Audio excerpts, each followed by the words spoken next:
Bismillah ar-Rahman ar-Rahim. Assalamu alaikum wa rahmatullahi wa barakatuh. Dear beloved brothers and sisters, I pray you and your families are well.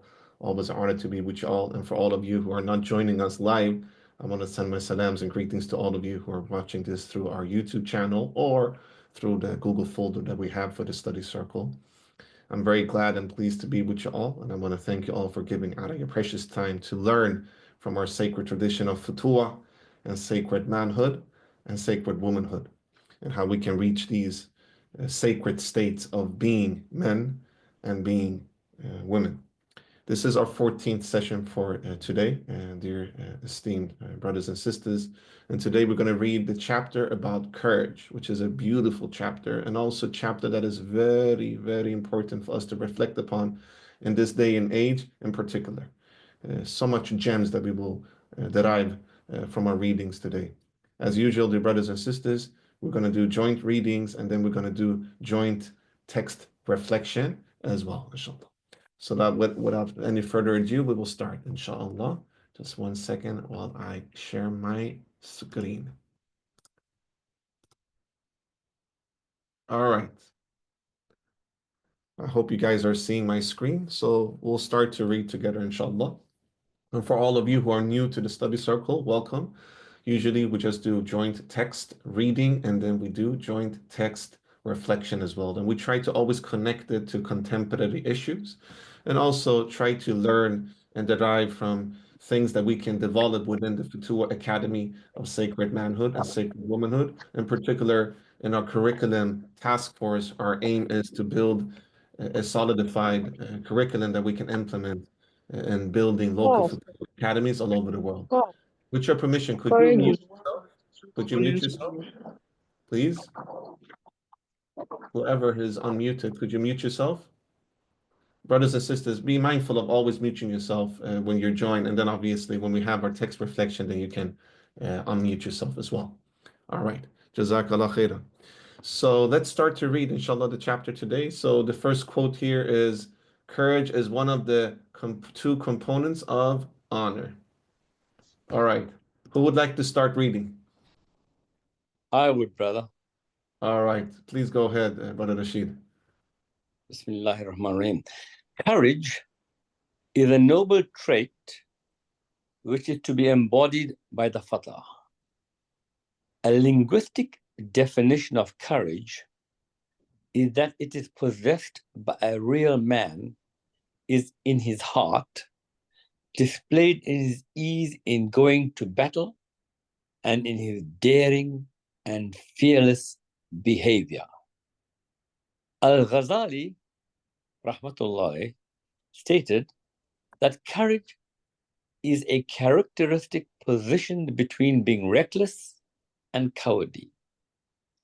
The courage of the fatah is not foolhardy, like those who do not weigh the consequences of the actions, nor make proper preparation when entering into situations with potential danger. Rather, courage means not being scared of any confrontation that has a righteous aim, although it may place him in front of potential harm, physically, materially, or reputationally. The virtue of courage in the fatah is the wedding of his righteous indignation when seeing a threat or looming injustice, and his hope in Allah subhanahu wa ta'ala regarding outcomes. Jazakallah khairan, Brother Rashid, for reading in such an excellent manner. So essentially here, there's so much gems that we can derive here.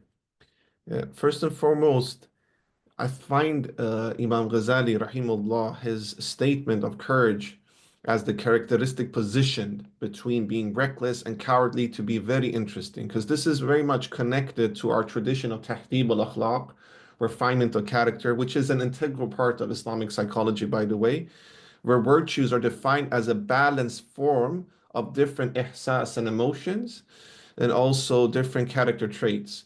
So, for instance, in what Imam Ghazali rahimullah says here, courage is a refined version of anger and qadab, right? So I would like us, dear brothers and sisters, to expand more about this. Like, how can we do a model of tahdib al-akhlaq, refinement of character, within the Futuwwah modality as a way to bring Futuwwah virtues into all of our emotional dispositions? Any thoughts about that?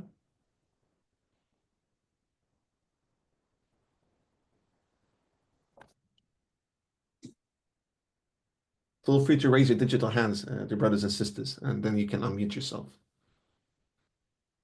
So essentially, it's about the middle ground. It's about the mizan, the balance. So too much, for instance, if you speak about too much anger, too much qadab becomes like that you become reckless, right? Like crazy, majnoon, right? Too little qadab and anger, and you become a coward. You know, the balanced version or refinement or marination of ghadab and anger is to be courageous. Yes, Sister Iman, go ahead. Um, so we're talking about the refinement of anger so that we can actually sort of demonstrate the virtues of courage. So I can think of some pretty mainstream recommendations that have been made in terms of the management of anger. So like for example, the function of anger is to restore and it's to actually sort of remove harm. And if we can actually sort of do that properly, it's a reflection of a refined intellect. And anger is a reflection of the fact that the heart is alive. That's my understanding from what I think Dr. Ahmad has sort of spoken about. Mainstream, I think, recommendations in terms of the management of anger and aggression, like by mainstream psychologists, for example, has been things like the use of martial arts in order to uh, contain or to redirect the energy associated with the anger or the aggression. I can imagine that there are sort of social institutions that have always been built to help people with that kind of inclination to particularly young men to be able to manage that type of anger, so such as the police force or athleticism, like obviously for young women as well. But then I'm also thinking of like clearly morally questionable institutions such as hopefully this doesn't offend anyone, but joining the military and things like that. So I guess I have a bunch of questions that come out of that, which is, for example, you know, yeah, I guess like the question, if I can sort of ask it in a really sort of straightforward way, is I'm really struggling to understand when, the anger can be appropriately activated so that people are able to engage in legitimate forms of jihad. So I'm really sorry for jumping in the deep end with that question. That's a, But that's that's a very exactly where my mind goes. mashallah. Especially like in the current sort of circumstances that we find ourselves in, like for example young people sort of talking about, protecting the Palestinians or fighting for the Palestinians, or physical defense as a legitimate form by which, the Palestinians are kind of protected. And then within the current sort of context of what's happened to Syria at the moment, like how do we know through wisdom and intellect that this is the appropriate response, physical defense, and that this is an appropriate channeling of anger? And I think I asked this question because I'm still sort of struggling with maybe a question that I've asked many weeks ago, which is connected to the hadith associated with Cain and Abel. And there was this particular mainstream scholar who used that hadith to talk about how in the ends of times there will be like this reckless kind of killing. And the person being killed doesn't really know why they're being killed, and the person doing the killing doesn't really know why they're doing the killing. But I think I'm not sure whether in that context he mentioned the hadith of Cain and Abel, where you should be like Abel, I think, where Abel, perceived, the fact that he was going to be, attacked, but didn't want to be the first person in human history to initiate a murder or a killing. And that scholar sort of used that specific hadith in order to actually sort of talk about taking the example of Abel. I think I'm getting the story correct. But please correct me if I've switched the names around. So I guess like my question is, well, how do you know when you activate your compassion, especially within these Sufi sort of circles? I think there's like a strong emphasis on compassion, which I'm naturally inclined to, but I don't necessarily understand when courage needs to be activated. And obviously it needs to be activated because Al-Ghazali and Aristotle, they all spoke about courage as one of the main sort of virtues, one of the four key virtues. So yeah, I've got that question. And then the other thing, I just wanted to add one more thing. Abdul Hakim Murad, he has a chapter on good anger and bad anger in his book, Traveling Home, Essays on Islam in Europe. So I read that chapter a few years ago. But yeah, I think that's a useful chapter in being able to differentiate when anger is apt or when you need to moderate it by gratitude. And he does talk about, gratitude, like anger, this is happening to me and that is happening to me. And when, as difficult as it sounds, to actually sort of cultivate the virtue of gratitude, and when the anger is actually sort of righteous. So I think my second question is, I don't really understand when prophetic anger, like when the Prophet himself actually was angry, and for what reasons he was angry. So yeah, thank you. Jazakallah khairan, Sister Iman, for many very profound and thoughtful reflections and also questions. And I think we can jointly reflect and discuss these very important reflections and questions from the aspect of at least how we can utilize anger as a virtue. I think that it's about always have an intention behind it. So just acting out of your anger could be impulsivity, right? You'll be impulsive in itself, right? You're just acting out of a feeling. And it's not only anger, it could be with so many different ihsas and emotional disposition. When you act without filtering it or without refining it or without thinking about it, without having metacognition. So in psychology, we speak about metacognition and meta-emotion. Metacognition means to be able to think about your thinking before you act upon your thinking. So be able to think about your thoughts before you act upon the thoughts. And from an Islamic psychological point of view, the first thought, we don't know where it comes from. There's three typologies of thoughts. It can come from shaitan and waswas, it can come from angelic sources, and it can come from your nafs as well, from yourself. So in a sense, by employing and implementing metacognition, then you'll be able to think about your thoughts before you act upon your thoughts, so that you can be mindful what you're doing before you act. Is it from my nafs? Is it from waswas? Is it from healthy sources, angelic sources, etc.? And then when it comes to emotion, we have the whole aspect of meta-emotion is to feel your feelings before you act upon your feelings. It's a higher level of emotional intelligence, and a higher level of perhaps even spiritual intelligence, if you want to utilize that. And to employ that, it's not always easy because the impulse is very strong. When we see something, whether it's good or bad, or whether it's just to act upon it or not, it's also good to marinate and reflect, because if you without any plan go into something, even though you're courageous, you might die unnecessary. So you need to have a plan before you're, for instance, let's say, I'm giving you an example that I heard many times. Let's say there is vandals, or there is, bandits who's going to come to your home to rob your family. And I'm speaking from a man perspective now. I'm speaking from a father's perspective, right? Or a husband's perspective. So essentially, what happens is that, somebody started the AI companion.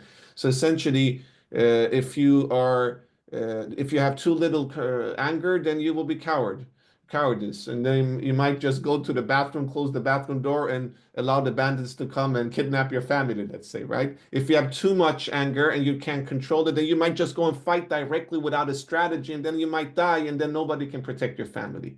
But if you balance it and you become courageous, then you will have a plan. Maybe you will first safeguard your family by putting them in a room where they have, a shelter and they're not seen. So you protect them, and then you go and fight. Or maybe you call your friends, or you call the police. You see what I'm saying? So it's about meta-emotion and meta-cognition, and then of course there is just jihad, when it's a self-protection, which we have read in this beautiful Futuwwah manuscript by Imam Dawud Walid, may Allah bless him. And the just jihad is what we see, what our Palestinian brothers and sisters are doing by protecting their lands and fighting for self-determination and for justice and against genocide and settler occupation and colonization, etc. That's a just jihad. And then, of course, according to the fiqh of it, then there's certain things you need to follow. And at the end of the day, I always say, I'm not the Palestinians, so I support the Palestinians' wishes. Whatever the Palestinians on the ground are doing, we're with them, you know. So we always allow the people that are suffering to decide how they want to organize themselves. And of course, we know that the Palestinians are the best role models in how to implement Qur'an and Sunnah in their strive for freedom and for justice. And may Allah free Palestine, inshallah. So essentially, we can utilize this in all aspects of Futuwwah, even the way that we will read in this chapter about how Sayyidina Hussein radiallahu anhu was fighting for justice. You know, what can we learn from Sayyidina Hussein? You know, what can we learn from Sayyidina Ali? What can we learn from our beloved Prophet sallallahu alaihi wasallam? You know, what can we learn from Sayyidina Abu Bakr and Sayyidina Umar? Radiallahu anhu. So I think here, metacognition, meta-emotion, very important as a way to be able to think about your thoughts before you act upon your thoughts, feel your feelings before you act upon your feelings. And this is a higher emotional intelligence. So that's just some reflections from my side. Allahu A'lam. Brother Rashid, do you want to add anything? Yes. In as far as the business about Al-Ghazali stating that courage is characterized between being reckless and cowardly, I'd like to give a personal input in that I am sometimes called at my local masjid to give khutbah. Now, in the khutbah, generally all others who have come up to now, they make very general statements. So now the general statements are on the side of caution, or maybe you can perhaps call it query cowardly. So I'm now stuck between cowardliness and recklessness, because if I were to speak out with more directness about the situation in Palestine, am I going to court attention from the authorities to the extent that they will not allow me to give khutbah in the future? So this is where I have to be very, very careful.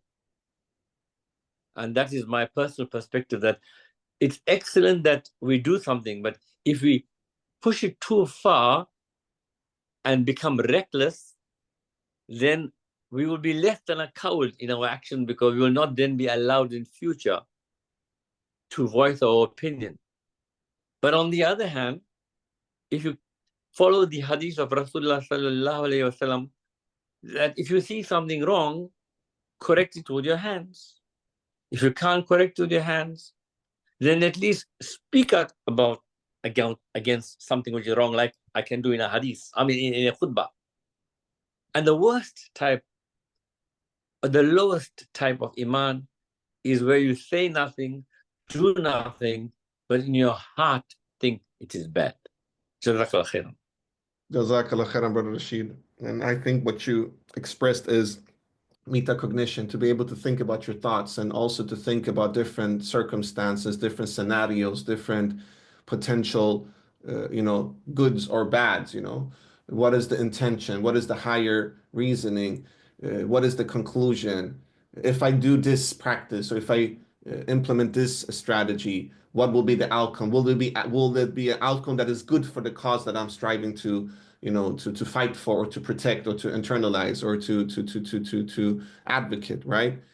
And then ultimately, I think balance comes from just employing sunnah in the end, right? And that is the whole traditional tahdib al-akhlaq is based upon the sunnah of the Prophet ﷺ. Like, for instance, what is the biggest jihad? Is jihad al-akbar, is jihad al-nafs. Fight your nafs, fight with your nafs. And then from there, you'll see which strategy you can use when it comes to the jihad al-dunya, to protect your family, protect your community, protect your tribe, protect your nation, protect your people against zulm, right? And then of course there's fiqh for that. You cannot you cannot attack innocent people. You cannot attack monasteries or religious facilities. You cannot attack children and women, etc. So this is metacognition, right?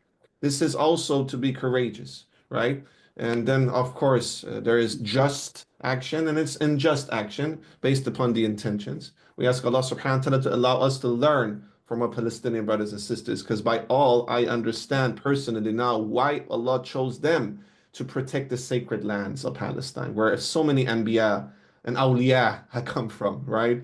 And that they are the ones who are protecting Al-Aqsa and also other religious groups, sacred places, the Christians, etc., right? They're the ones who are protecting all these sacred places for all the Abrahamic religion in Islam, the way that Sayyidina Umar did when he came and opened up Jerusalem for for everyone. Alhamdulillah Rabbil Alameen. Now, going back to our discussion about the Futuwwah modality, I would say that a lot of the issues we see with the toxicity that is afflicted upon masculinity and also femininity is that the aggression that the youths are feeling or the anger is not marinated. And that's why we see a lot of Muslim boys going into street gangs, right? And gang activities. And that's why we see a lot of issues with like hooliganism, for instance, etc.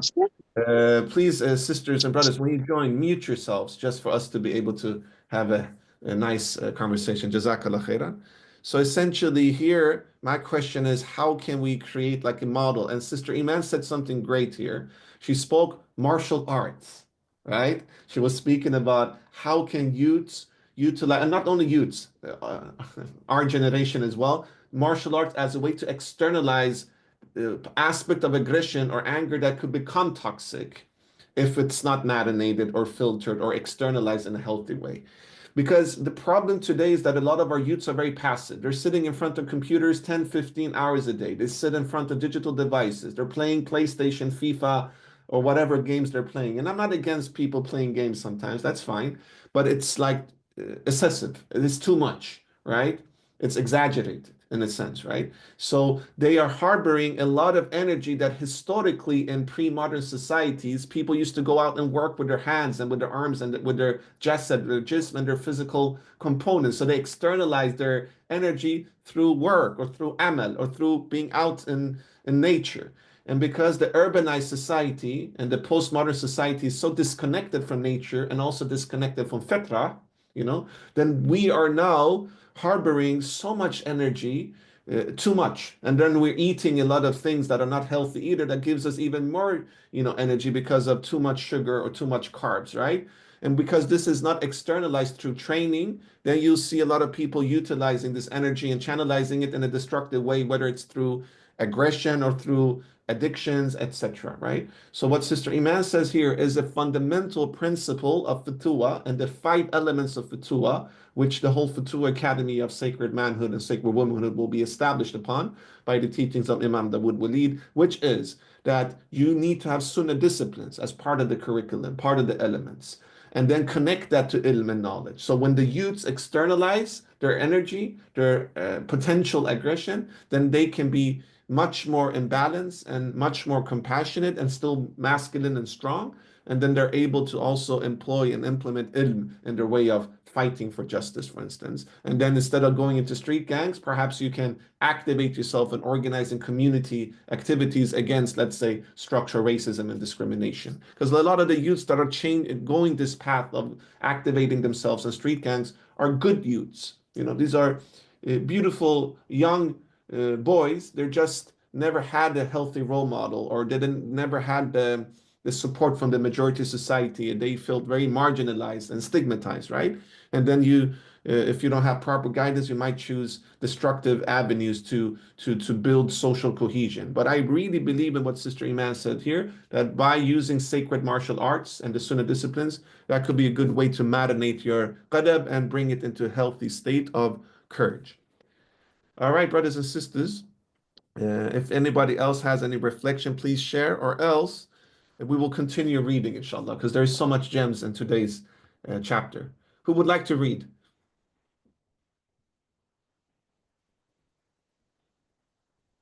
If nobody's available, I'm always there, brother. Jazakallah khair, brother. We missed your presence, by the way. Let's see. Let's see. We will have you reading again, brother. We love when you read. Anybody else who could read? Yes, sure. I can go ahead, brother. All right, Sister Mahmouda, go ahead. Okay. The trait of courage is one of the 3 stellar characteristics which Anas ibn Malik, who served the Prophet sallallahu alaihi wasallam, described him to have after his passing. The Messenger of Allah was the most courageous of men. Speaking of past prophets, Allah subhanahu wa ta'ala said in Surah Al-Baqarah, verse 251, and thereupon by Allah's love, Allah's leave, they routed them, and Dawood slew Jalut, and Allah bestowed upon him dominion and wisdom, and imparted to him the knowledge of whatever he willed. Ibn Kathir said regarding this verse that it is an indication of the courage of Dawood. Dawood, though he was the youngest of his father's son, showed great courage in battle. When Jalut challenged men from the army of Talut to step forward to fight him, Dawood, who was a fatah in the army, confronted Jalut. Jalut, seeing him as a young boy, reportedly said to him, "Go back, for surely I would hate to kill you." Dawood replied, "But I would love to kill you." He then proceeded to pick up 3 stones, load one in his sling, and struck Jalut, splitting his head as under. All right, Sayyid Sister Abdul Mahmuda. Qadir. Jazakallah khair, Sister Mahmuda. Thank you for reading in such an excellent way. I just want to reflect a little bit about when this chapter says, and this paragraph of what where Sister Mahmuda read, the courage of the fatah is not foolhardy, like those who do not weigh the consequences of their action, nor make proper preparation when entering into situations with potential danger. Rather, courage means not being scared of any confrontation that has a righteous aim, although it may place him in front of potential harm, physically, materially, and also reputationally. So, courage is to govern your nafs and not to be governed by your nafs. That's how I reflect upon this paragraph. So I want you guys, dear brothers and sisters, to expand further.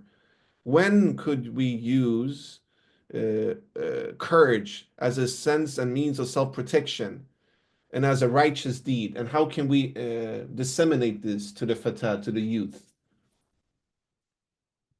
Maybe we can Sorry, give brother, some... if I may make a Yeah, go ahead. Go ahead. if you could just see the word that we are discussing, please, because we've gone to the next part now, and we're still discussing the previous page. Yeah. If you could bring that down, it's Go ahead. easier to discuss it then. Go ahead. Okay. So the trait of courage is one of 3 stellar characteristics. That's what we're talking about, yeah? Yes. Wait, I don't see what you're talking about just now. Was that just your comment about what you said just before this? You spoke about 3 things. I don't see it here. Or you're reading from the previous Well, page. courage is one of the 3 stellar characteristics that the Prophet ﷺ had in his character, right? So Okay. that's what you're referring to. We can also speak about that, by the way, no problem. We're trying to reflect upon then what is,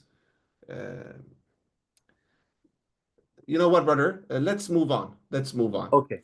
I'm guessing that let's move on. I don't want to confuse people. I was just thinking about the paragraphs connected to one another. Essentially, my question is like, and I think Sister Kafila has written something good in the chat. I believe these internalized energies is giving off in their sexualized behaviors, musical and hooliganism and other negative expression of these energies. Yes, that's so true, Sister Kafila. My question was more like, let's move on. Let's move on. We'll move on. I think I got Brother Rashid's point. So let's read a little bit more. Let's read from Sayyid Abdul Qadir Jilani. Sister Mahmouda, continue reading, please. Okay, Bismillah. Sayyid Abdul Qadir al-Jilani and Radiallahu an, and Sayyid Abdul Aziz al-Dabbagh both stated that the characteristic of courage was inherited by Imam Ali Radiallahu an from the Prophet Sallallahu Alaihi Wasallam. The name Lion of Allah, the Lion of Allah, the victorious, was bestowed upon him for his valor, as being a lion is symbolic of being fiercely courageous.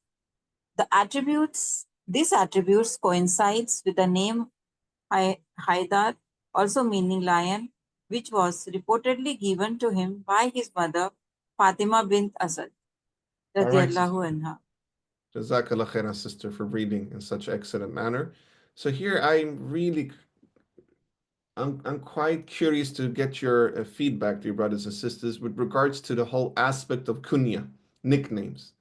So Sayyidina Ali radiallahu anhu, had the nickname the Lion of Allah, Asad Allah, or in Farsi they say Shir Khuda, and Haidar, which means lion as well in Arabic, right? So how can we utilize this aspect of nicknames as a way to allow the youth to embody, virtues, I want us to be a little bit creative now. Have you guys done that, for instance, with your own children? If you guys have children, giving them any nicknames as a way to, through pedagogy, bring them to a virtual state? I would love to hear your feedback on this. Yes, Sister Shabina, go ahead. Assalamu alaikum. Alaikum salam. I'm just thinking about the name and the character. Many times we think that the name resembles the character, as we are keeping the name, mostly the prophets' names we are keeping, and we are getting the quality also inside that name. Like we keep the name Ahmad is the name of our prophet name. So many qualities we can look in that person, and first of all, what we are thinking and what thing we are taking at, like we are keeping the name for what purpose? What do you think before keeping the name? So I must think that we imagine as a parent, we are keeping the name, and we imagine that personality. Maybe that personality is there in that child. To improve that personality and to give that responsibility that you are really a champ, you are really like, we can't express that thing to you. So I must think that Alhamdulillah, here I'm having sons, and they are having the name. One Ali is also there. So I'm thinking the quality that Ali Radiallahu Ta'ala Anha is having, strong, courageous, and always whenever the command of Allah Subhanahu wa Ta'ala is there, listening to that. Alhamdulillah, may Allah reward them, and may Allah show them the right path. That's it. Thank you. Jazakallah khairan, Sister Shabina, for sharing your experience. It's very inspirational to hear and listen. Yeah, I mean, I believe in it. I believe there is something with sacred names. And obviously, the Prophet ﷺ said, what is the best name was Abdurrahman, for instance, right? Or so, alhamdulillah, there is something with sacred names, and then kunyas, nicknames as well, that could, as you said, either reflect the attributes that our children have, or the people that will gain these nicknames, or after you achieve something, you will gain a kunya. So because during the lifetime of the Prophet ﷺ, a lot of the companions, he gave them kunyas after, if they were successful in a battle, or if they did a good deed, and they got this kunya that the Prophet ﷺ gave to them, right? So that's also a beautiful way of employing it. Like, okay, so we're working with the, let's say, Futuwwah training with youth, and we say that they're, championing something, or they're learning something, they're harvesting some, virtues, etc.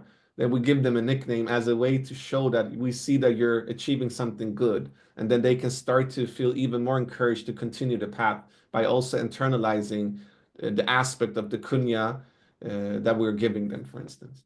Yes, Brother Rashid, go ahead. Yes, first of all, I'd like to say that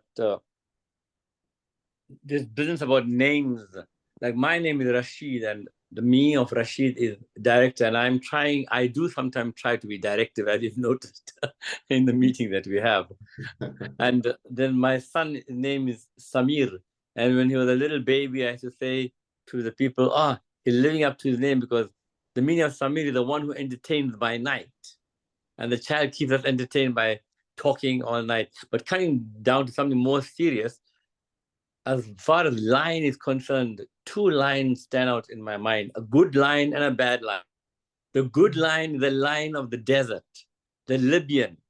I can't remember his What was his name? Mukhtar. Omar al-Mukhtar. Umar Mukhtar, if I recall, yes. Omar al-Mukhtar, Mukhtar, yeah. the lion of the desert. He fought against the Allahu Italians. Akbar. And finally, they massacred him and he got, inshallah, Jannah. And then the bad lion is the one who was removed from power this morning. He flew out to an unknown destination. Yeah. Assad. Yes. Assad. Bashar Assad's son, Bashar Yes. al-Assad. I mean, Yes. alhamdulillah, it took 13 years. But I make dua, Ya Allah, that Ameen. make it less than 13 years for the Palestinians to be liberated from the Inshallah. hegemony of the Western imperialists and the Inshallah. Israeli Zionists and genocidists. Inshallah. Inshallah. Jazakallah khair. Ameen to your dua. Ameen. What a beautiful connection you did, Brother Rashid. And you're employing narratives here, narrative pedagogy. I really like it because, in a sense, you gave us two examples of a good and a bad lion. And they both have lions in their names. Yes, that's true. I didn't think about it. So you have the good lion, which is Omar al-Mukhtar, rahimahullah, the lion of the desert.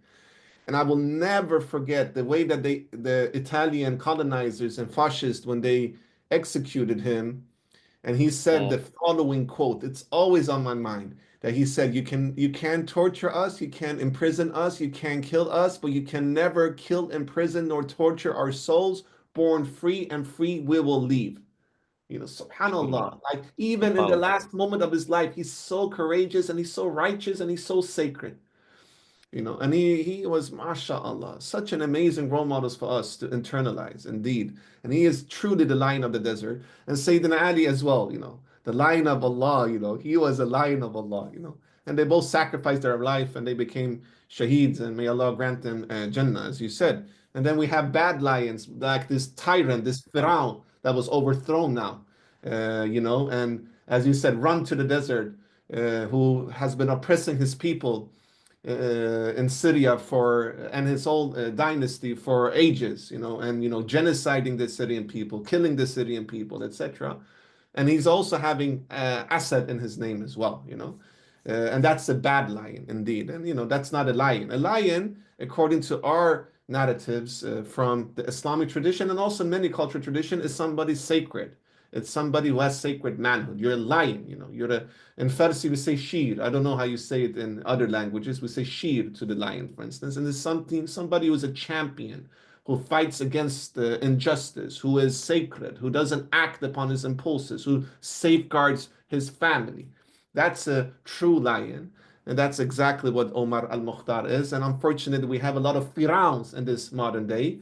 And Brother Rashid referred to one of the tyrants of this modern day, who is the opposite of what a lion is. So we ask Allah to accept that the true sacred lions will become our role models, like Omar al-Mukhtar, like the Prophet sallallahu alaihi wasallam, like Sayyidina Ali, and other of the Anbiya, the Awliya, and also the righteous people. Jazakallah khairan, brother. Let's continue reading, inshallah. Let's go to the paragraph of Imam Ali here. Who would like to read? If no one's available, I am. I will allow more people to read, brother. We love to hear your voice. Yeah, that's why I said if no one is available. If no one wants to have the courage of putting up their hand. No, it's not about that. It's not about Sorry the to use the term. Our brothers and sisters here are all courageous, mashallah. I know that. But they just need they need an extra prod from me to tell them, come on, put up your hand. You're our ustad, mashallah. All right. Anybody who would like to read?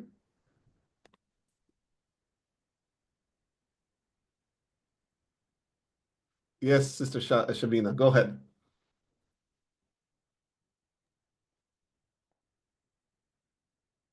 You can unmute yourself. Yeah, from Imam Ali. It's from here only, no? Yes, from Imam Ali, exactly. Okay.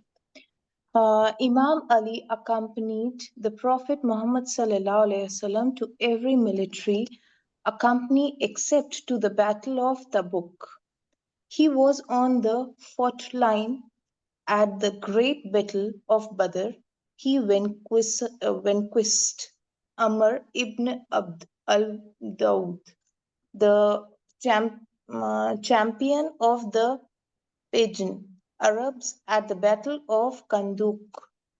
His words with the Abd al-Dawud mirrored the brave speech of Dawood when he defeated Jalut, he was hero of the Battle of Taibar.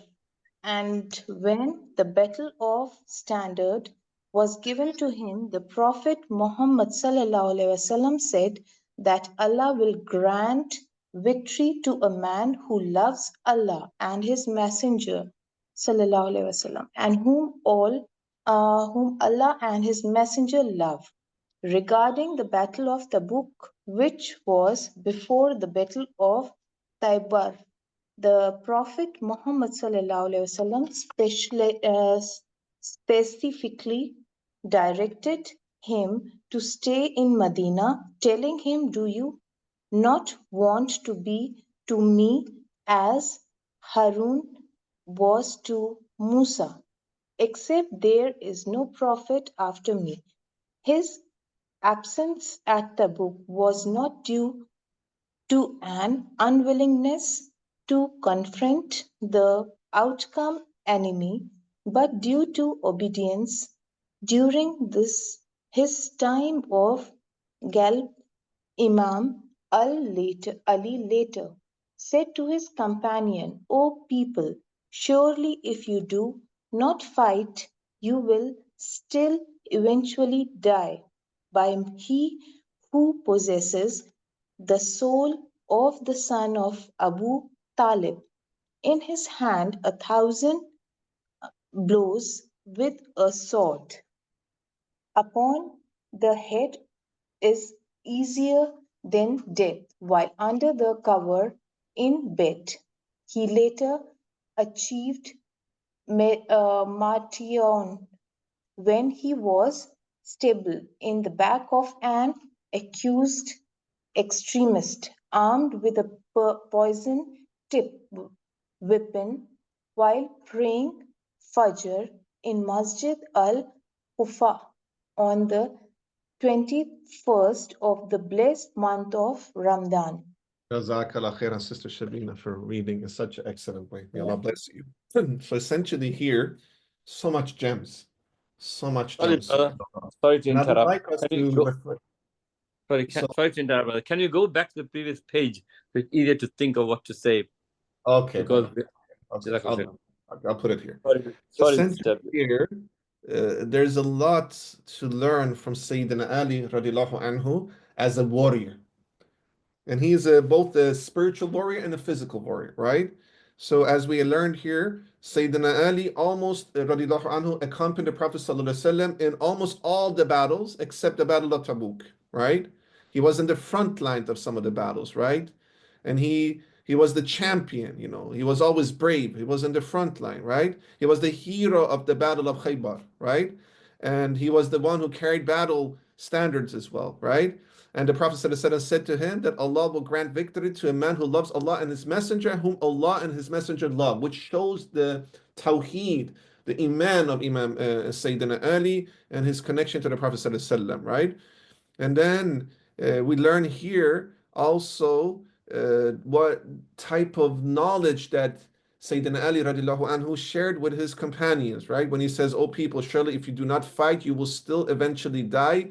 By he who possesses the soul of the son of Abu Talib in his hand, 1,000 blows with a sword upon the head is easier than death while under the covers in the bed." And actually, dear brothers and sisters, this reminded me of part of the Masnavi of Maulana Rumi rahimullah, where he speaks about when Sayyidina Ali radiallahu anhu is fighting a warrior. He's fighting a warrior. And it's a very beautiful translation into English from this part of the Masnavi of Rumi rahimullah, where Rumi, in a very poetic way, speaks about this encountering. And I want us to reflect about this part of the Masnavi, translated into English. So, Rumi rahimullah, he says, "Learn how to act sincerely from Ali, God's lion free from all impurity. During a battle, he subdued the foe, then drew his sword to deal the final blow. The man spat in Ali's pure face the pride of every saint and prophet far and wide. The moon prostrates itself before this face, at which he spat. This act was a disgrace. Ali put down his saber straight away, And though he was on the top, he stopped the fray. The fighter was astonished by this act, that he showed mercy, though he been attacked. He said, I use my sword the way God's planned, not for my body, but just by God's command. I am God's lion, not the one of passion. My action testifies to my religion. I am a mountain, God's my solid base. Like straw I'm blown just by thought of his face. My longing changes one his wind has blown. My captain is the love of him alone. Illustrious one, I am you and you are I. Ali, how could I cause Ali to die? Subhanallah. May Allah bless Rumi and all these amazing poets that we have in our tradition.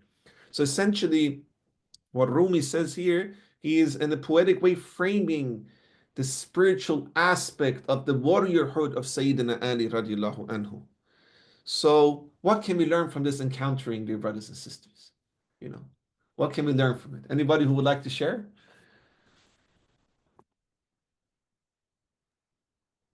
May I comment, brother? Yes, go ahead, Brother Rashid. Okay, it's not directly an answer to your question, but in general about this paragraph here. I lived in Tabuk, and the Battle of Tabuk, of course, is mentioned indirectly in the Quran when the hypocrites were not accompanying Rasulullah sallallahu alaihi wasallam, and they said, when we are told to come, we will come to battle. But when they were told to go to battle, they refused to go, and they gave all sorts of funny reasons for not being able to go. Whereas Ali radiallahu anhu was told not to go because he wanted him like Harun was to Musa. In other words, when Musa alayhi salatu wasalam went up to meet Allah subhanahu wa ta'ala and came down with the so-called 10 commandments, although there's 11 and 12, which Rasulullah brought to us, etc., Harun was asked to remain behind and look after the people and their rights and their obligations. And when he came back, of course, you remember the famous story of him pulling his beard and saying, why did you allow, Musa says to his brother, these people to do the worship of the cow? And he said, my brother, if I did not allow it, they would have killed me. It's better you have a live brother who is able to help you and report back to you than a dead brother who tried to stop them too greatly. MashaAllah. I think that's about what I'd like to say. Jazakallah khairan for your amazing remarks. Yeah, there's so much to learn from the sacred relationship between, of course, Musa and Harun, and also the Prophet ﷺ and Sayyidina Ali radiallahu anhu. MashaAllah. Any other reflections, dear brothers and sisters? Could I say one more thing, please? Of course, Brother Rashid. Historically, Tabuk, when the Prophet ﷺ went to the Battle of Tabuk, the reason they went there, that the Roman Empire wanted to invade the Muslim lands. Yeah. But when Rasulullah went with his men to the Battle of Tabuk, and they camped in a certain place where there's a masjid called Masjid al-Rasul in Tabuk, they found that the Romans changed their mind about coming. But Rasulullah didn't want to waste the trip. So what he did, he went to the only place in the world where, if you look in one direction, you can see 5 countries. And that is the place in the north of Saudi Arabia, in the south of the country which is now called Jordan, and that's Aqaba. And in Aqaba, there were Jewish people there, and he did the Treaty of Aqaba with the Jewish people. Jazakallah khair. MashaAllah. So much gems of history and to learn from you, my beloved brother Rashid. Thank you so much for being with us and giving us part of your knowledge. Any other thoughts, brothers and sisters, with regards to this warrior aspect of Sayyidina Ali and what we can learn from it? And it's also connected to Futuwwah, because, I mean, in the traditional Futuwwah manuscripts, Sayyidina Ali radiallahu anhu is one of the companions of the Prophet ﷺ that is referred to most. He is the symbol of the youths of Jannah, you know. He's the symbol of sacred manhood, you know. So there's a lot of manuscripts about the chivalrous aspects of Sayyidina Ali's character. Yes, Sister Shabina, go ahead.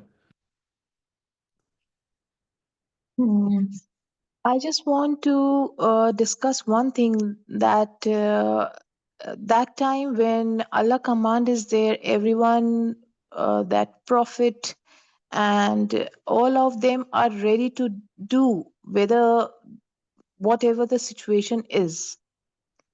So if we compare that situation nowadays, that the book is there in front of us, whatever situation is there, if we search that thing in that book, we can find.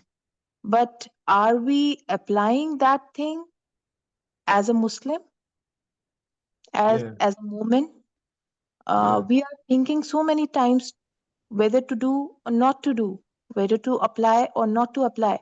Why this thought is coming to us? Our iman is less in us, or it's not there? Mm, mm. Interesting reflection. The way that I understand what you're saying, Sister Shabina, thank you for sharing, is how can we take theory and apply it? Practice what we preach instead of just teach. So that's a very important aspect. And Futuwwah is about embodiment of knowledge. It's about knowledge because one of the 5 elements is ilm, but it's also to apply it. Not only theorizing it, but also apply it, to be action oriented. And that's internalization and embodiment, which is to ground yourself as a man and as a woman. So yes, it's a good discussion to have. I would really encourage you all, brothers and sisters, to continue the discussions in the WhatsApp group after our reading sessions, inshallah.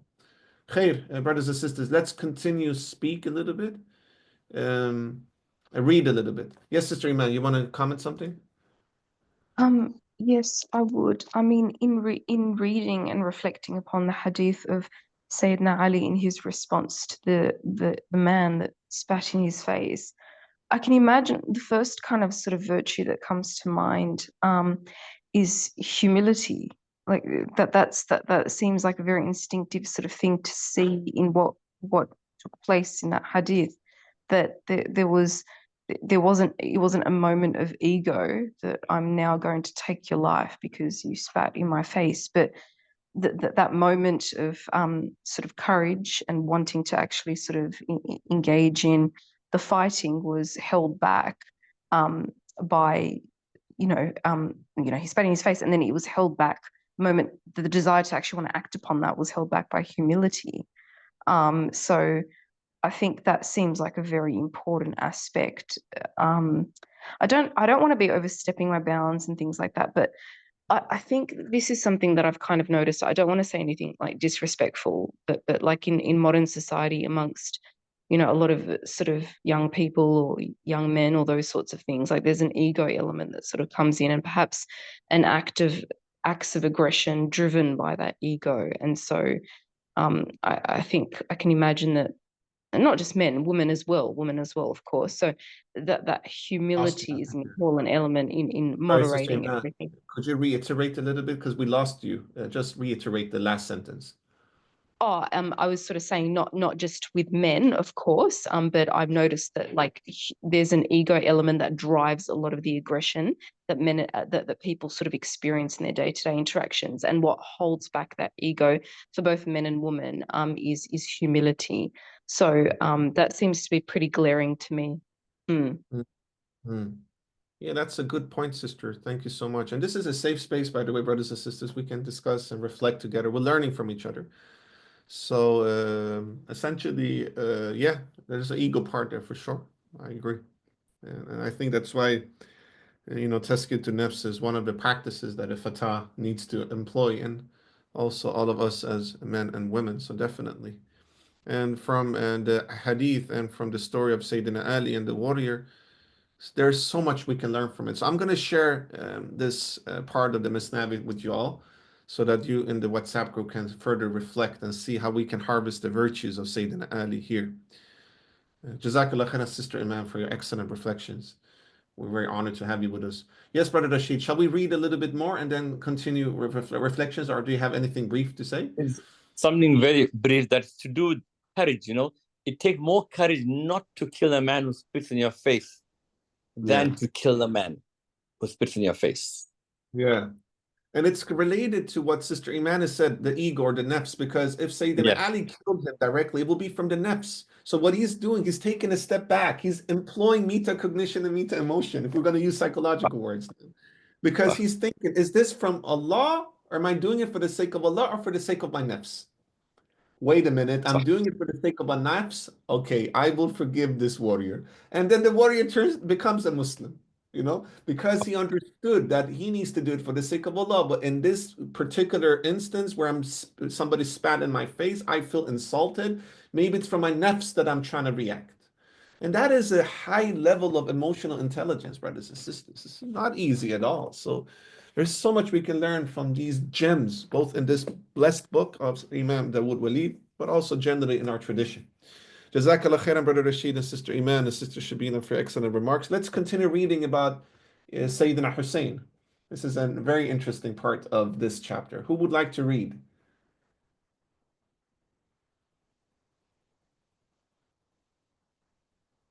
As usual, if no one's available, I am.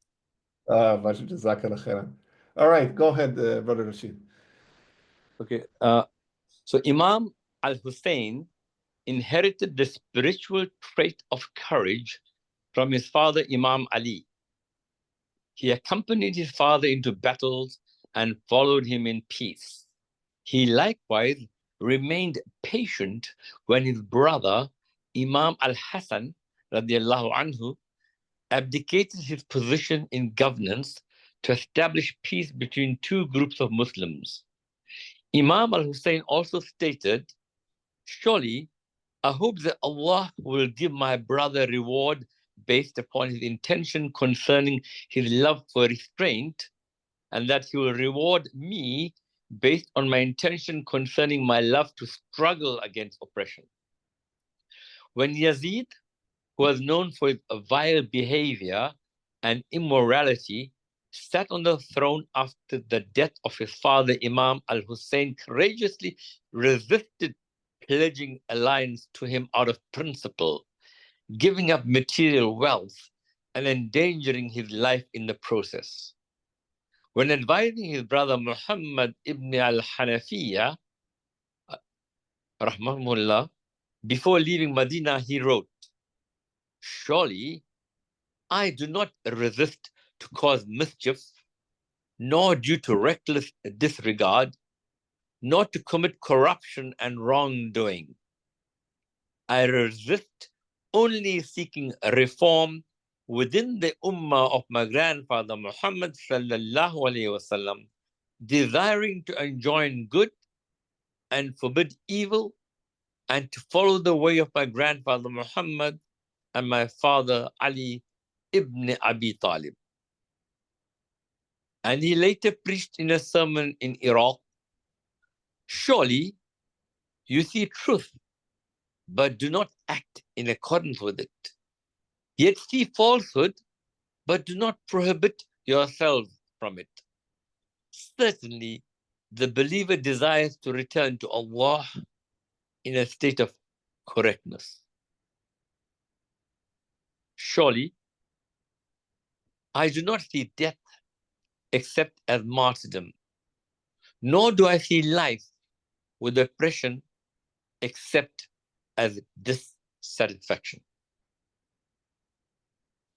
When Shimr ibn Zi al-Jawshan al-Amiri, the killer of Imam al-Hussein, threatened Zuhair ibn al-Qais, rahimahullah, a companion of Imam al-Hussein, he replied to him saying, "Are you trying to scare me with death? I swear by Allah that death with him," that is Imam al-Hussein, "is more beloved to me than living for eternity with you." Imam al-Hussein, along with his sons, save for one, were martyred at Karbala on the 10th of Muharram, known as the day of Ashura, an occasion which is well known. As for those who stated that it is inappropriate or blameworthy innovation to fast on Ashura as it distracts from his martyrdom, a blameworthy innovation to fast on Ashura as it distracts from his martyrdom, Sayyid Abdul Qadir Jailani rahimahullah answered, "Allah Most High chose the grandson of his Prophet Muhammad sallallahu alaihi wasallam for martyrdom in the most noble and mighty of days and occasions and elevated him in it. Certainly, he increased that in his elevation in ranks and levels of nobility. Jazakallah khairan, my beloved brother Rashid, for reading in such an amazing way. This is such a strong story. And may Allah subhanahu wa ta'ala accept the sacrifice of Sayyidina Hussein radiallahu anhu against zulm. We have so much to learn from the martyrdom of Sayyidina Hussein in many ways. So martyrdom specifically, what is the concept of martyrdom? How can we connect it to Futuwwah? What can we learn from the martyrdom of Sayyidina Hussein radiallahu anhu when it comes to Futuwwah and also to fight oppression, right? I would like us to expand and reflect a little bit, dear beloved brothers and sisters, on the notion of martyrdom and its relevance for Futuwwah and for the Fatah, based upon what we just read here. Anybody who would like to start? I will bring you in, Brother Rashid. I'm going to just invite more brothers and sisters to be engaged in the... let me see here. Sister Amber is writing in the chat. MashaAllah, Sister Amber, welcome. Nice to see you. In terms of courage, would it be right to say that today we're challenged at every turn, whether at work, with our families, society in general, or on social media apps? Yes. Yes, that's an interesting point, sister. It's a lot of challenges in modern society, a lot of influences. To be courageous is to sometimes disconnect or sometimes connect. And it's not easy to know, where shall I disconnect? Because that's the courageous trait and where courageous act to do, and when shall I connect? It's a maze of alternatives, and it's not always easy. May Allah guide us. Yes, Sister Shabina, go ahead.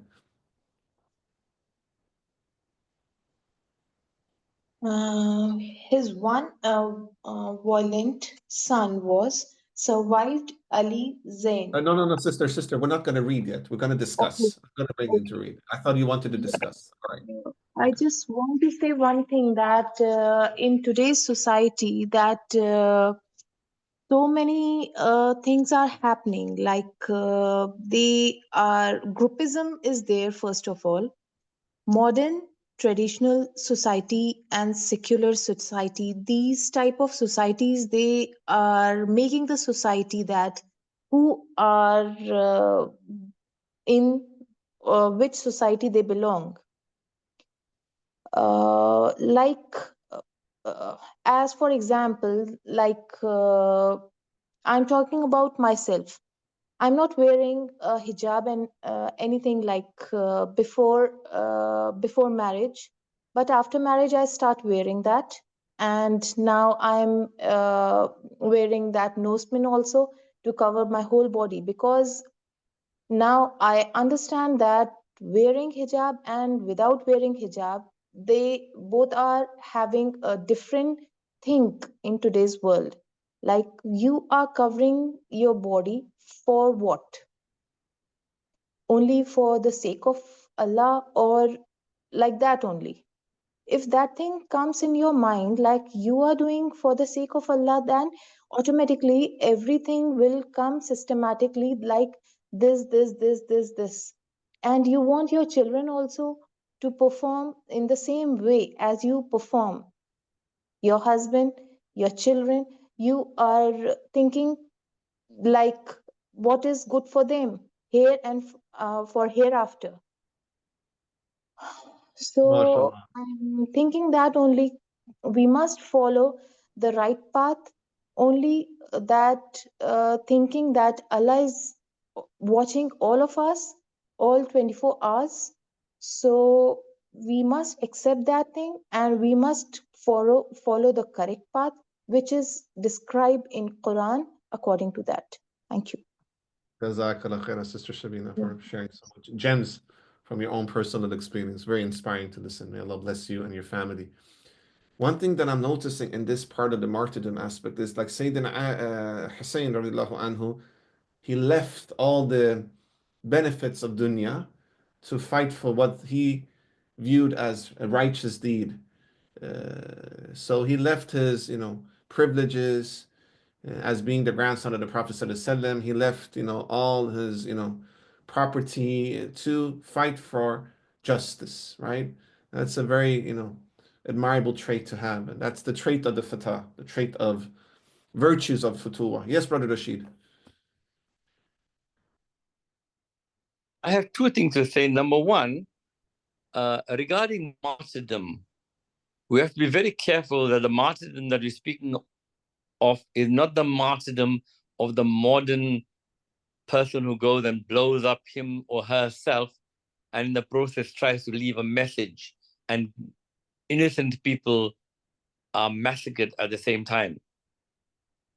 The martyrdom we're talking about here is one which needs courage to go and remove an unjust dictator or to assist toward that end, as opposed to the so-called martyrdom that I discussed earlier on. And there was one question I also had to ask, and I couldn't understand the nose pin part that the previous speaker spoke about and its Is it relationship okay, to what brother, that we just focus on the martyrdom part because okay, fine. because No we're in problem. this part? Yeah. Jazakallah Yes, khairan. yes. Shukran. Then that's what I have to say. Jazakallah khairan. Jazakallah khairan. Right. That's because of the pedagogical aspect of our reading. So essentially here, I would say, as Brother Rashid rightfully said, there's different type. I mean, first and foremost, people that are martyrdom is something righteous. So if you're doing something unrighteous and you die, then that's not martyrdom in the end of the day. Now, obviously, we need to speak with the fuqaha, but nevertheless, rationally, that would not be martyrdom. Martyrdom is something that is, based upon your intention and also that you're following the Quran and Sunnah. Now, when it comes to here, I also would like us to reflect upon, and it's actually true what Brother Rashid is that unfortunately there are extremist notions, particularly in certain places in the world, and here in West we can find it as well, which leads to radicalization, which leads to extremist viewpoints of notions of martyrdom, etc., which is not according to Quran and Sunnah. And we need to differentiate that and guide those people that are unfortunately, going to those, areas, extreme places, to come back to the moderation of Islam and Ahlul Sunnah wa Jama'ah. So that it's an important topic that Brother Rashid is raising that I know a lot of people are working on in their countries and in their context. And I think Futuwwah is that moderation. When we speak about martyrdom from Futuwwah, we use, the stories of Sayyidina Ali or Sayyidina Omar or Sayyidina Hussein and others. Even here, we're going to read about Imam Abu Hanifa, rahimullah, and his martyrdom in a sense, right? So we'll get more examples of what martyrdom is and why it can be a righteous deed when it's done with justice and with a just cause according to Quran and Sunnah. And then here, Sheikh Abdul Qadir Jilani, rahimullah, he says, with regards to the station and the state of Sayyidina Hussein, that Allah Most High chose the grandson of this Prophet, Prophet Muhammad sallallahu alaihi wasallam, for martyrdom in the most noble and mighty of days and occasions, and elevated him in it. Certainly, he increased him with that in his elevation and ranks and levels of nobility. And this is the position of Ahl Sunnah wa Jama'ah generally, the position of Sheikh Abdul Qadir Jilani with regards to the martyrdom of Sayyidina Hussein radiallahu anhu, that this is actually a noble. It was like a noble thing. Allah elevated him to the highest ranks, to the highest maqam, to the highest spiritual states and station, and made Sayyidina Hussein an example for us to follow. It's such a beautiful way how Abdul Qadir Jilani rahimullah reflects upon the martyrdom of Sayyidina Hussein, which is the position of Ahl Sunnah wa Jama'ah as well. All right, let's continue reading, inshallah. Let's read from his one valiant son who survived. Sister Iman, would you like to read? Yes, inshallah. All right. His one valiant son who survived, Ali Zain al-Abidin, is that rahimahullah or radiallahu anhu? I'm not sure. I think it's Rahimullah here. Okay. Was too sick to defend his father on Ashura, and his enemies found him to be so unwell that they incorrectly presumed that he would die. He later regained his strength and courageously challenged Yazid in the rulers' assembly in Damascus, during which his father's decapitated head was displayed nearby. He too would later achieve martyrdom after being poisoned by his adversaries. Imam Zayd inherited the spiritual quality of courage from his father Zayn al-Abidin.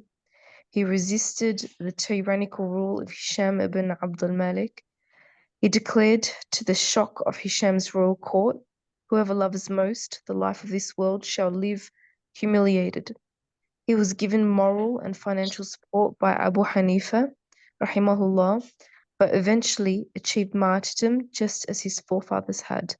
Abu Hanifa himself later achieved martyrdom in prison due to persecution. These acts of courage are but a few examples of the spiritual transmission of courage and investiture passed down through Imam Ali. From the explanations of courage, Imam Ali stated, "Courage is one of the two components of honor," and on another occasion added that courage is an adornment, and the courage of a man is upon the measure of his pride. The great scholar, Sheikh Umar al-Suhrawardi, also said, "Courage is mediating indignation." Jazakallah khairan, Sister Iman, for reading in such excellent way. So essentially here, there is a lot to reflect upon with regards to inheritance of, futuwwah, and spiritual insights and spiritual traits. So, Sayyidina Muhammad sallallahu alaihi wasallam passed it on to his companions, right? All of his companions, right? And they passed it on to their companions and their children. So here we can see, for instance, one lineage is that Sayyidina Muhammad passes it on, sallallahu alaihi wasallam, to Sayyidina Ali radiallahu anhu, who passes on to Sayyidina Hassan and Sayyidina Hussein radiallahu anhu, and then they pass it on to their children down. So that's where the nasl and nasab comes, the lineage. Lineage is so important in Islam because it's also a way for us to see the lineage both of our own, heritage, which is important to preserve, but also the silsila, the chain of transmissions, right? The lineage there when it comes to inheriting sacred knowledge, for instance. And Futuwwah is indeed sacred knowledge and sacred application of sacred knowledge. So there's a lot of great examples here, right? Abu Hanifa himself, the first Imam who established the first madhab of Ahl Sunnah wal Jama'ah, the Hanafi school of thought. He became also martyr. He was put in prison, for instance, right? So there is so many stories of martyrdom, right? And then we see here that also Sayyidina Ali states that their courage is one of the two components of honor and sharaf, right? And he actually also speaks about courage as an adornment, and courage of a man is upon the measure of his pride and honor, right?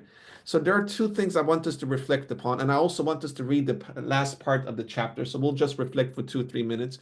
One is, why is the companion of the Prophet, the companions of the Prophet ﷺ, and the Ahl al-Bayt and the Salaf symbols of chivalry, courageousness, and resistance? So why is the Salaf, why is the Tabi'een, why is the Sahaba, why is Ahl al-Bayt so important for this as symbols for chivalry, courageousness, and resistance? That's the first question. And the second question, with regards to the statements of Sayyidina Ali, with regards to the connection between courage and honor, what is the difference between healthy honor and toxic honor?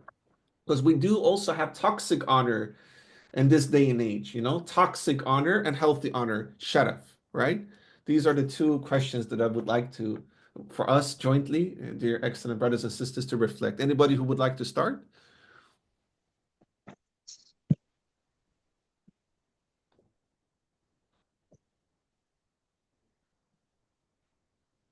All right, Sister Asfiya, go ahead.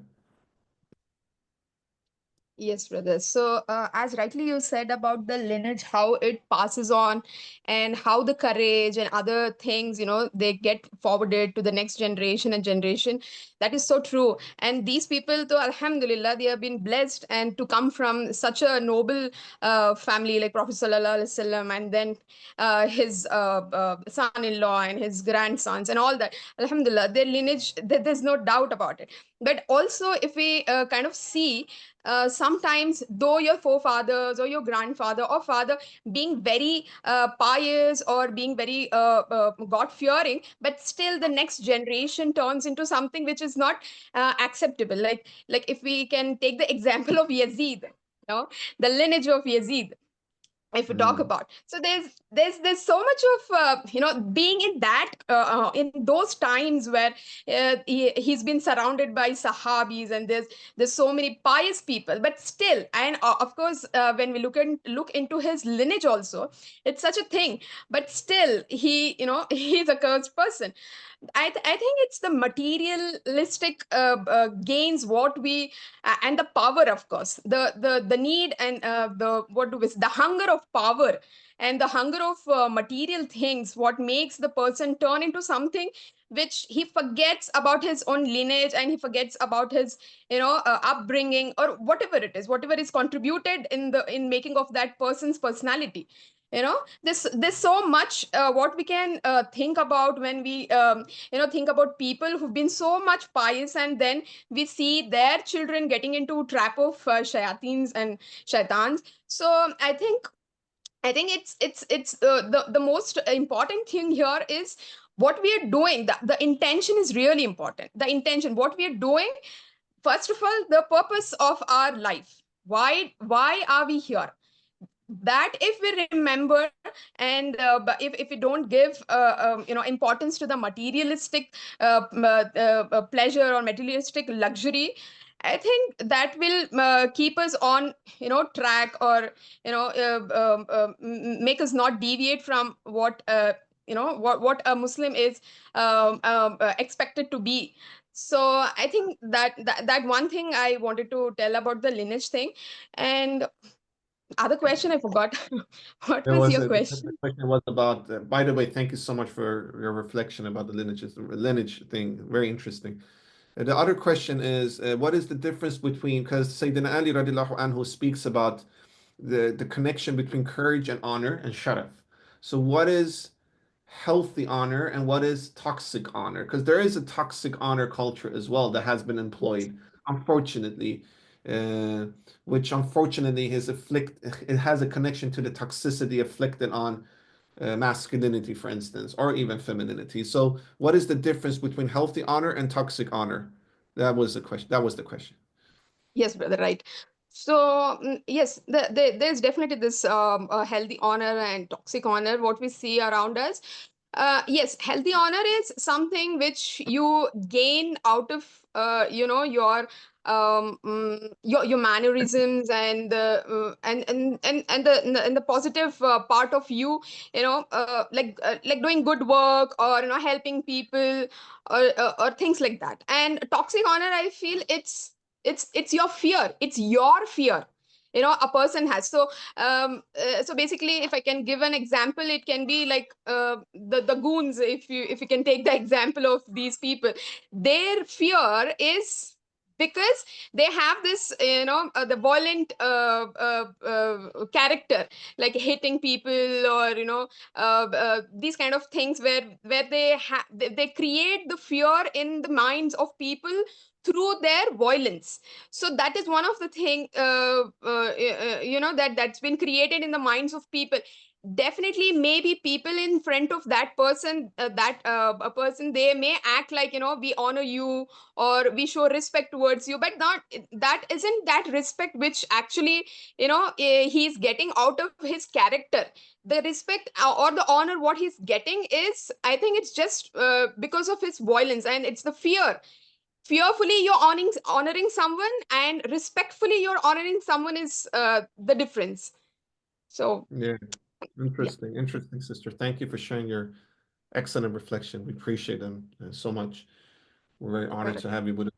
Brother Rashid, shall we just read the last passage here, and then I'll bring both you and Sister Iman here, or let's just discuss. We'll go over time 5 minutes then, inshallah. I'm okay with that. All right, Brother Rashid first, and then Sister Iman. Go ahead, Brother Rashid. Okay, what I would like to say that the toxic honor is the one where a girl in the community of Muslims does something which they do not like, which is un-Islamic, and instead of teaching her and correcting her as if they've never made a mistake in their lives themselves, the parents and the brothers go and toxically dishonor the name of the family by going and murdering her.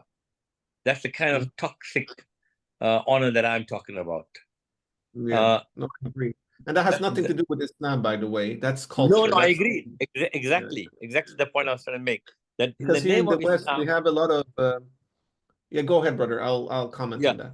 yeah, Go ahead. exactly what I was saying, that in the name of Islam, these people are doing un-Islamic practices and giving Islam a bad name because people think this is Islam, whereas in fact it isn't Islam. That's the point I was trying to make. Yeah, I agree with you 100%. And thank you for sharing that. This is a thing that we have noticed, and they call it honor culture. But we always say this has nothing to do with Islam. And unfortunately, the Islamophobic Western narratives, they try to afflict it and you know, and connect it to Islam, and has nothing to do with that. This is just Islamophobic notions that are being spread. Rather, it's culture. And many people that are acting this way, they're not even practicing Muslim, to be quite honest. They're just culturally oriented. That's what we have seen. But it's a very important thing that you're describing, brother. And we as people that are walking in the path of Futuwwah, we should take stands against this and speak about healthy honor, which is exactly what Sayyidina Ali says. It's when you connect it to courage, right? Courage is an adornment, and courage of a man is upon the measure of his honor, right? And that it's connected to honor. So courage and honor. It's not courageous to do this very un-Islamic, you know, zulm towards our precious, you know, sisters and brothers. Yes, Sister Iman, go ahead. My experience, like when I think of honor, especially in my interactions with traditionally trained Muslims and traditional scholars, I immediately sort of think of the concept of honoring women as an important aspect of good character. So just reflecting upon my own sort of personal experience, I think the best sort of examples of men that I've had and the best sort of interactions, you know, with men in society that I've had have actually been from Islamic scholars who, you know, when you speak to them about, you know, whatever concerns you have or whatever issues you have, the way that they interact with you, with their akhlaq, for example, and with their, you know, with their basma, their smile, for example, and all of that is an exceptionally sort of honoring experience that has, you know, sort of really sort of drawn me further and further towards Islam. So I think, so for me, that has been an exceptionally important experience in growing Islamically. It's the fact that I was actually sort of honored by both male and female scholars in different ways, and I was honored by both males and female scholars in different ways, and that was a very it was a very beautiful experience. Like, for example, I once had some concerns about some issues that I didn't really understand, and I remember one particular scholar from America sat me down, and in the same way that I remember it from the hadith of Gabriel, in the same way that the Prophet ﷺ sat so with Angel Jibril, when in that hadith specifically about Iman, Islam, and Ihsan and time, and it was almost like a knee-to-knee sort of heart-to-heart sort of seating. And so I just remember that as an incredibly sort of honoring kind of experience of, you know, my concerns and my questions and all that sort of stuff. So and the interactions with female scholars, for example, who, you know, have kissed my hand in response to kissing their hand and things like that. So or sitting with certain shuyukh that you know, that they sit with you at the same table and they have breakfast with you or lunch with you and things like that. So I've found that the most beautiful experience of honor I've had with shuyukh and with Muslims. So that's just my experience. Yeah. Beautiful. Thank you for sharing, Sister Iman, your experience. I really appreciate it. And yes, that's honor. Honor is boundaries. Healthy boundaries is honor and courage, to put healthy boundaries, right? The healthy boundaries that we should follow is the boundaries that you know, Allah subhanahu wa ta'ala has put upon us, right? And it's honor. I'm honoring, for instance, my sister by having this boundary as a man, or I'm honoring my brother as a brother by having other boundaries between us, right? And this is healthy boundaries. This is honor, right? not gazing upon a sister as a man. It's honoring her, right? It's not to look down on her because she's an equal human being. And we're all, Khalifa fil ard. Nevertheless, that's honor, right? But the toxicity that also Brother Rashid referred to is when we, you know, abuse people or oppress people. Sister Amber is writing due to abuse domestically or physically or honor killing or cultural beliefs. Exactly. That is not honor. That is something that is zulm, that is oppression, right? That's not honor. Honor is something that is to honor your dignity, to honor your sanctity as a human being, as an insan, as a human. That's honor.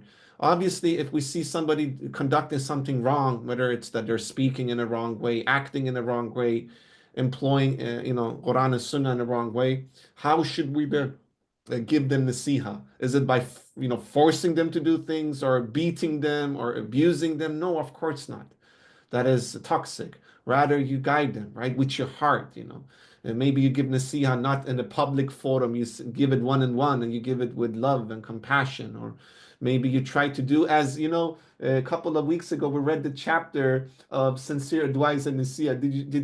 If you guys remember how Sayyidina Hussein and Sayyidina Hassan, radiallahu anhu, when they were young kids and they were in the masjid and they saw an older uncle doing wudu, and he was doing wudu in the wrong way, and then they started to do wudu in front of him, and they were speaking with him like, excuse me, uncle, look at us. Is this way we should do wudu? And they were not even giving him the nasiha directly because he was older than him and them, right? Rather, they were using their own practices as a way to give him insights on how he should do in an indirect and very pedagogical way. And then the uncle understood and thanked these young youth, right? That's maybe the way that we should employ to also respect the dignity of people that might make mistakes. May Allah subhanahu wa ta'ala allow us all to learn from the notions of honor connected to courage, as Sayyidina Ali demonstrates in such an excellent way. I will read the final part of the chapter, inshallah, because I think it's important to have that as part of our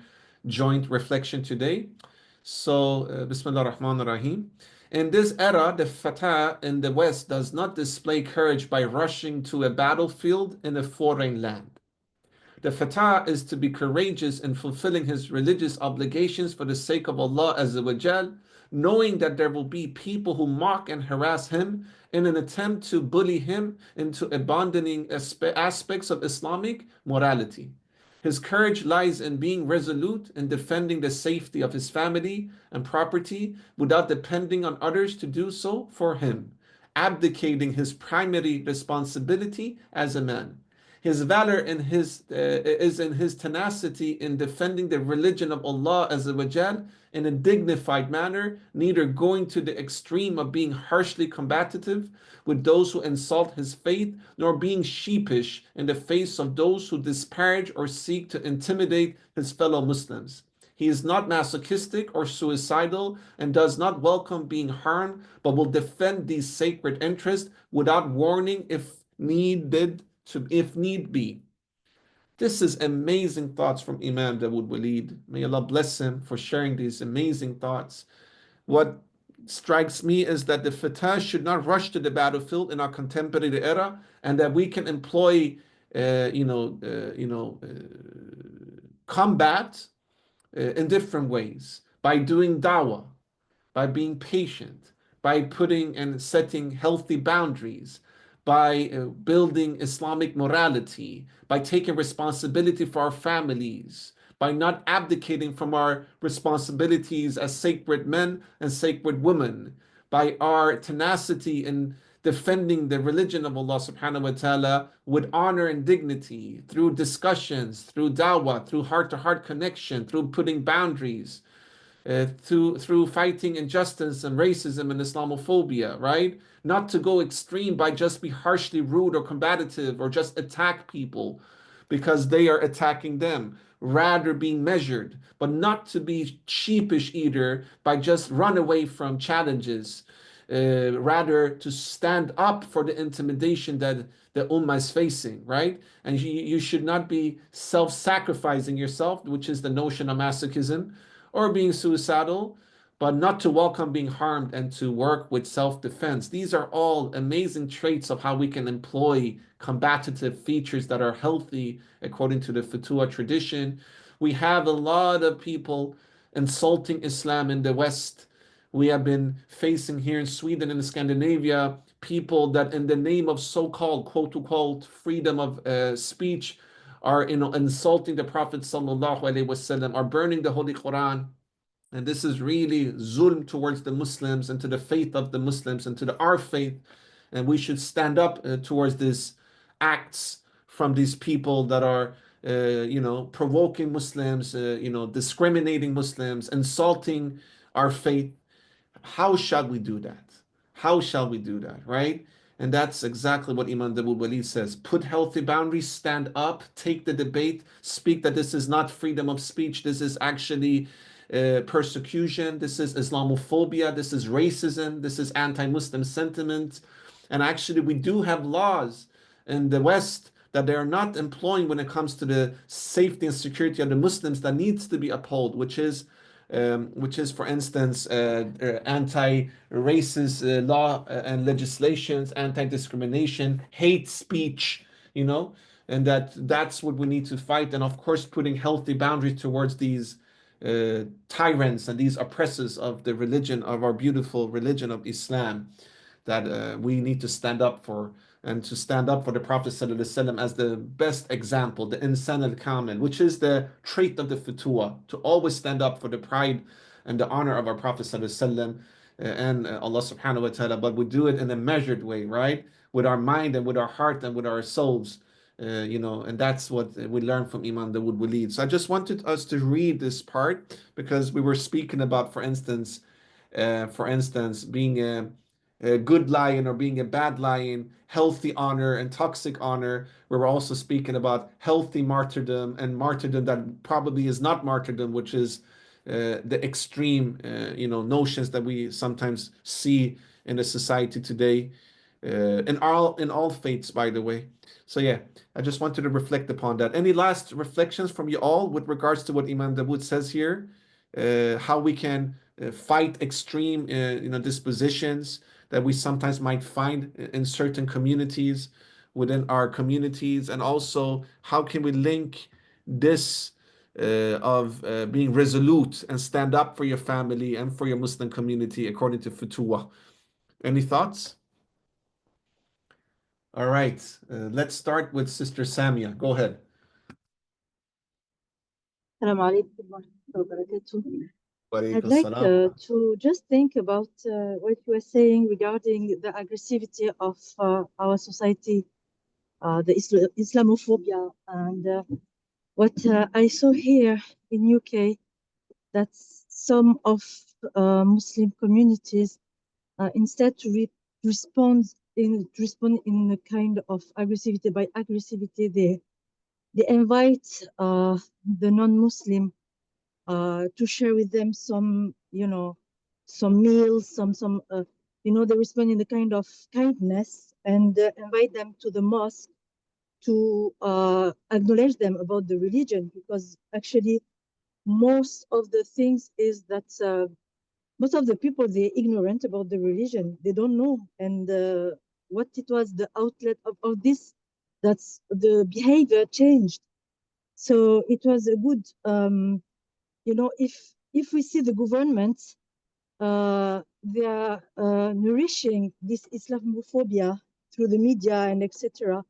But if you work just locally, you see that even the non-Muslim, they are seeing the contradictions between what the media is portraying, and nourishing. And actually, when you see a local non-Muslim, when they are interacting with the Muslim, they don't see the aggressivity that is portrayed by the media towards the Islam. So I want just to share that we have a kind of way to protect our honor and our dignity as a Muslim, but is not to respond to the level that is in front of us. Like you said, we have to use our minds and our, emotional intelligence, you can say that. Yeah. It's a dawah actually, because even like you said, even if we see how there is a man in the time of the Prophet, he didn't know how to do the wudu, and Hussein and Hassan came and they didn't told him, you don't know how to do them, we are going to show you. No, they did it in a wisdom way, and I think this is what we have to. It is a lot of work, is a lot of things, but if each of us we work toward that, and obviously it will be a big change as well. So yeah, this is just Jazakallah my khair, side. Sister Samia. Thank you so much for your excellent remarks. We're very honored to have you with us. Thank you, sister, for sharing. Please continue sharing, inshallah. Appreciate it so much. Yes, you're right. You're so right. You're so right. I just want to clarify. Really, really, really appreciate your thoughts. Yes, Sister Asfia, go ahead. Yes, but since you spoke about the zulm and standing up for the zulm, so as most of you all know that in India, there's always this religious intolerance about the Muslims, because we are in minorities here, and I just wanted to share an incident which happened very recently in India here in Uttar Pradesh. It's a part of North India. So basically, from few years, there is this agenda happening here that since India, as they consider, India is been obviously it's been ruled by the Mughals, and it's been invaded, and all of those things, and the monuments what we have here, the Taj Mahal or the etc etc, all of these are the things given by the Mughals, of course.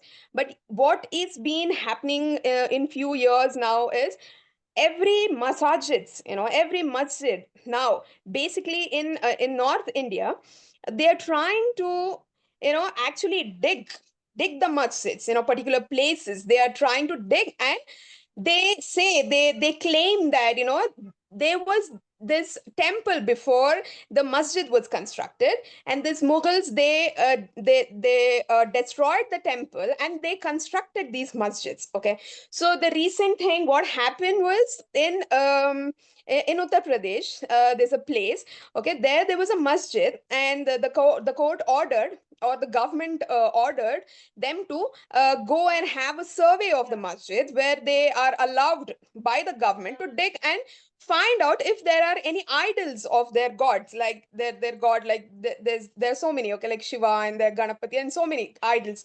So they want to confirm that these masjids are not being built on some temples. So just they had this the survey, or these people just rushed in the masjids, and all of these fights were happening. And in between, when these Muslim protesters who just went there, I mean, there were a lot.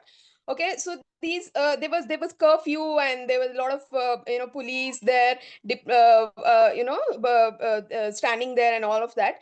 And then four men, like four the young men, okay, there they were protecting, and they were like they were like asking them to not to just rush into the masjids like that. No, it's like it's not right and all of that. But suddenly there was this order from the the government to do shoot at sight, and these four men were killed on spot because of the protest. And all four of them, like, this is one of the stories. This is been happening from many years here in India. And and I feel personally, I feel that we are constantly into war. We are constantly, we don't know what happens the next day.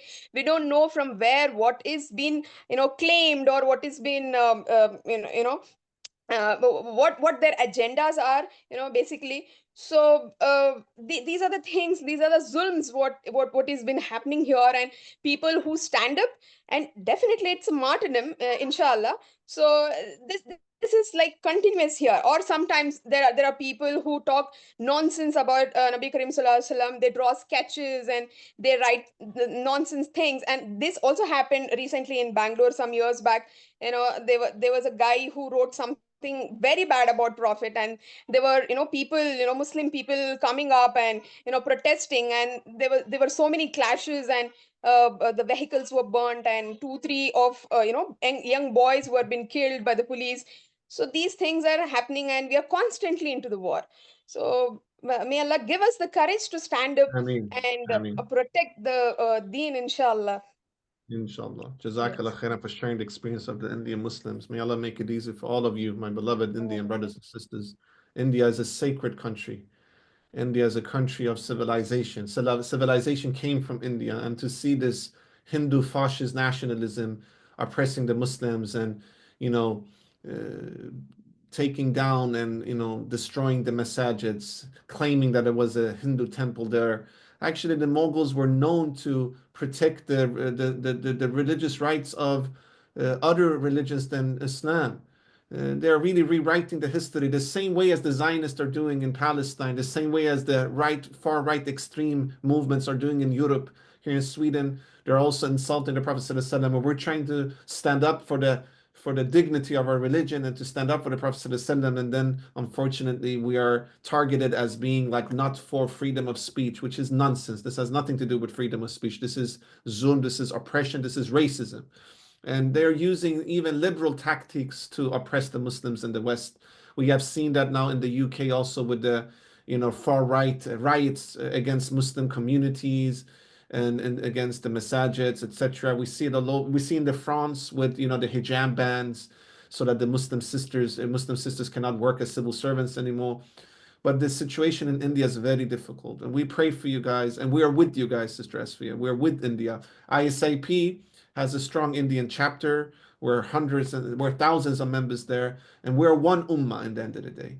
It doesn't matter if we're from India or we're from Sweden or some from South Africa or from the UK or wherever we are from, we're together. And this is the dismantling of the physical, khilafat. We've been divided into nation states, and we're not connected anymore, unfortunately. And that's why we as Muslims are targeted.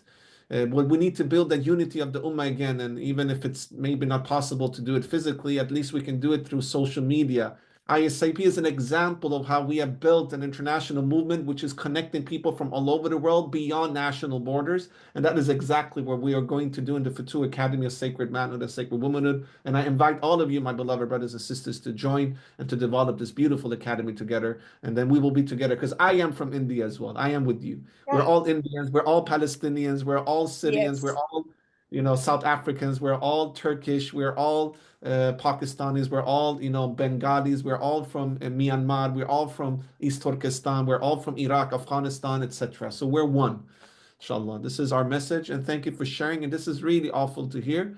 But inshallah, we'll make dua for all of our beloved Muslim brothers and sisters in India. And we're very proud of the Muslim heritage of India. So many great scholars who came from India. And so much futuwwah we can learn from India. And we're also establishing the Futuwwah Academy in India. And inshallah, Sister Asfiya, you will be part of that. Jazakallah khairan. Definitely, brother, inshallah. Jazakallah khairan, sister. Thank you. Sister Amber, Bismillah. And then Brother Rashid, and then we will finalize, inshallah. Go ahead, Sister Amber. You wanted to say something? Assalamu alaikum. Thank you so much. Alaikum salam, sister. Welcome. What a beautiful session and a beautiful way of my morning also. So I'm really, really enjoying it. Thank you so much. Most welcome, the last paragraph that you read, I think it really summarized the whole notion of courage and what we spoke about, like during the session about physical courage or moral or social in different settings. And I think it really summarized the whole thing beautifully. And I don't know if I'm saying this right or wrong, but I'm just thinking like in terms of courage, or when we're talking about honor being healthy or toxic, like so many different scenarios that we spoke about. Having a mizan, which is like, your own gut feeling, like, within all of us that tells us what's right or what's wrong, based on, of course, scenarios and an environment. So, for example, we just spoke about an environment in India or Palestine or UK or based in, like, obviously Sweden. Obviously, we all know, like, we all can judge and we all maybe show and do in our own ways. or contribute actually in our own ways to show courage or fight actually how we can contribute to show courage, or based on, of course, our belief system. But I think we all also have like a gut feeling that really tells us what's right and what's wrong.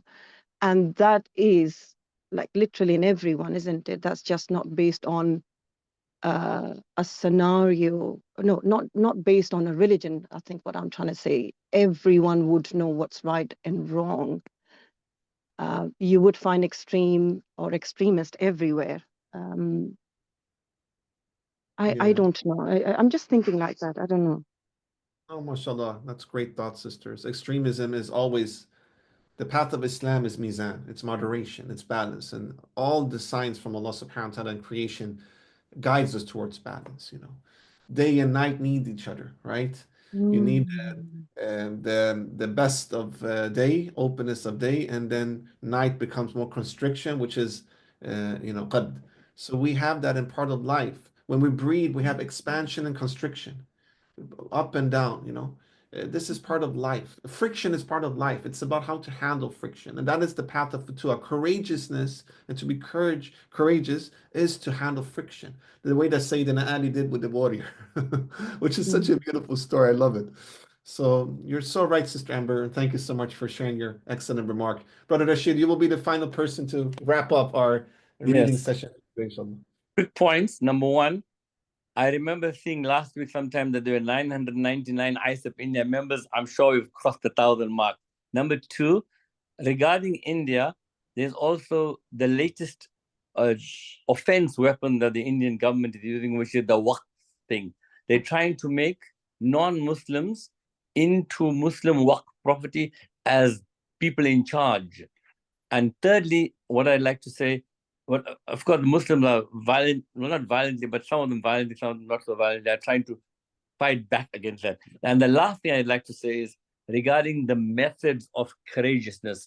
You have the one part where there's brash, crash, and rush, which we shouldn't do. Although my name is Rashid. What I'd like to say is that the way I remember from India, there was a brother who was hosting international meetings, and they used to have invited speakers.